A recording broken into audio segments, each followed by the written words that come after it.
Hello, USA soccer fans, football fans. Bobby Cardenas coming at you from the beautiful Antelope Valley, Lancaster, California, specifically. Monday evening, about 5:30. Just watched some more highlights of football and some of my shows like The Locker Room and ESPN FC. I like to listen to what other commentators have to say about our beautiful sport and get their take on specific rulings of the laws of our game. And I've got a couple things to talk about. Okay? So I'm just going to go over some of the key scores from this past week, and then I've got to talk about some serious points of referee. Okay, real quickly. In the English Premier League, some of the bigger games and the ones that had something to do with the outcome of the table were QPR beat Newcastle 2-1. Tottenham beat Hull City 2-0. Hull City's at the bottom. They're going to be relegated. Leicester drew Sunderland and avoided relegation. They just came up to the Premier League last season. They avoided going back down to the Championship. That was great. Liverpool, unfortunately, in Stevie Gerrard's final game at Liverpool, were beaten by Crystal Palace 3-1. Not a good way to end your career at Liverpool. He has one final game next week. It's an away game. And then he goes to the Galaxy to join us this summer in July. Looking forward to that, man. Ooh, I'm going to be going to more Galaxy games because of Steven Gerrard. Okay. Those games were Saturday. Those are some of the key ones. Sunday, Swansea City at home took on Man City and made it a close game, and Man City won 4-2. But Swansea will end up the highest position that they ever have in the Premier League.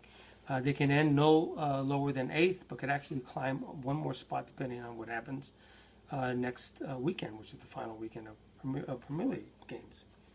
The other big game was Arsenal went to Man U, and they drew 1-1.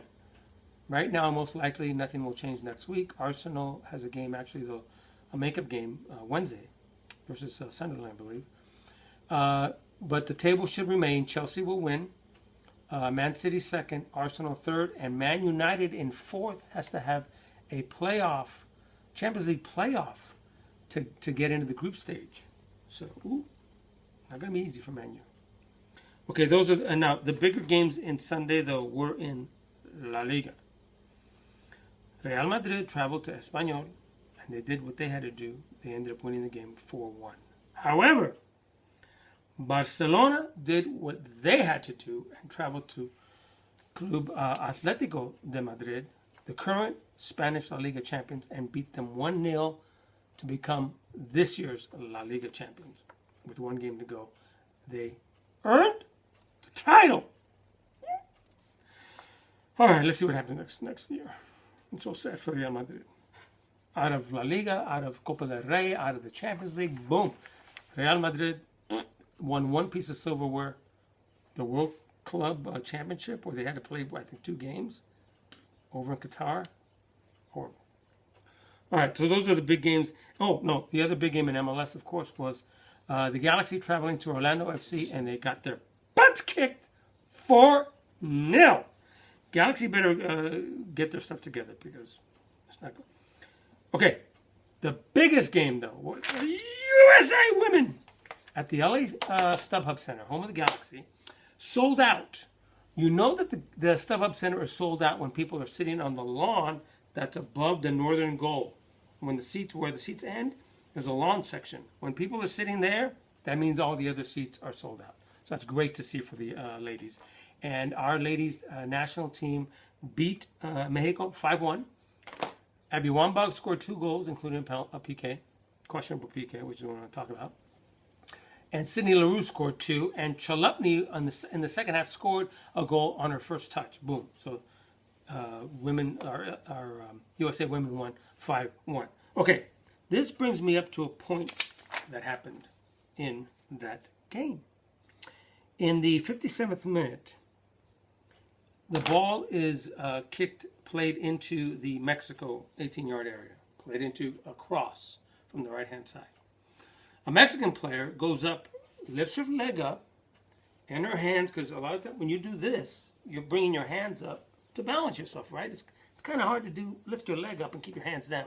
People do this to balance themselves.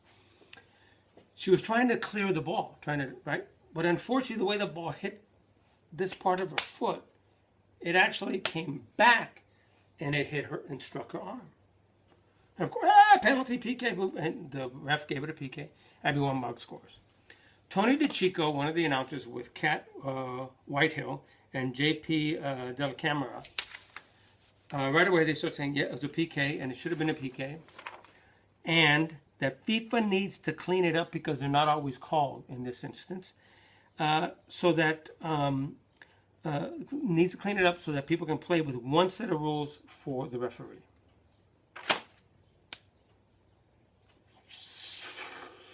FIFA doesn't need to do anything. What you need to do, Tony, is understand that everything is subjective, and a referee has to use his or her, in this case it was a female referee, best judgment on what he or she is calling, officiating. Now, I personally don't feel that was a PK. The player was trying to clear the ball, was not trying to gain an advantage by why would you gain an advantage by kicking the ball right back to you, towards your goal, because your back is to your goal, and have it smack off your hand purposely? Remember, handling is handling, not a handball, because it must be intentional. I can see why the ref might call it, and she did, and I can certainly understand why referees wouldn't call it. Excuse me. I would be one of those that would not call it because it was not intentional. Get it together, Tony DeChico. Understand the laws of the game, or stop calling games. I'll fill in for you. Okay? I know the laws. I understand what goes on the field. Okay. Now, the next bone of contention happened today in Chelsea's match versus West Brom, which West Brom won 3-0 at home. Okay. There's a play involving Diego Costa, the Chelsea striker who's back in form again now. He's a tough cookie to begin with. Okay. He does something, and one of the other players, the opposite players, they blow the whistle. The referee comes in, gives Costa a yellow card. The ball is up to the other side of the area. For some reason,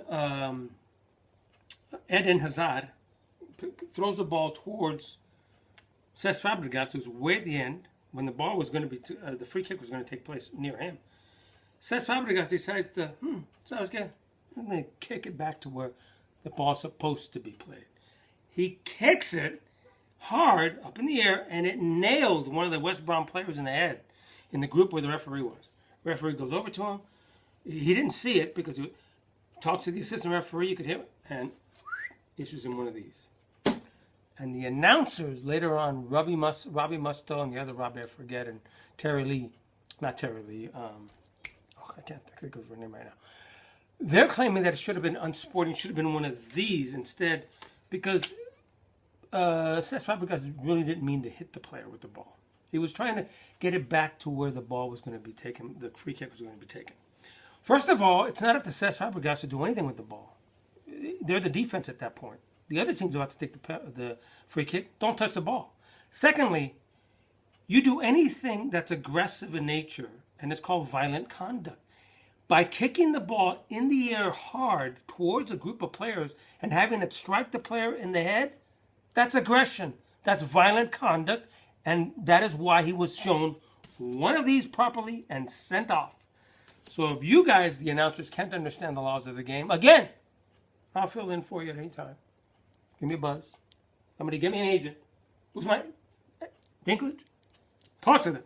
All right, I got to go. Long enough. Say no to racism. Always say no to... Ooh, wait, sounds good. Here it is. Oh, that's so good. Some of these things. Go USA! And we did it! I can't wait till the World Cup starts. Oh my God, this summer.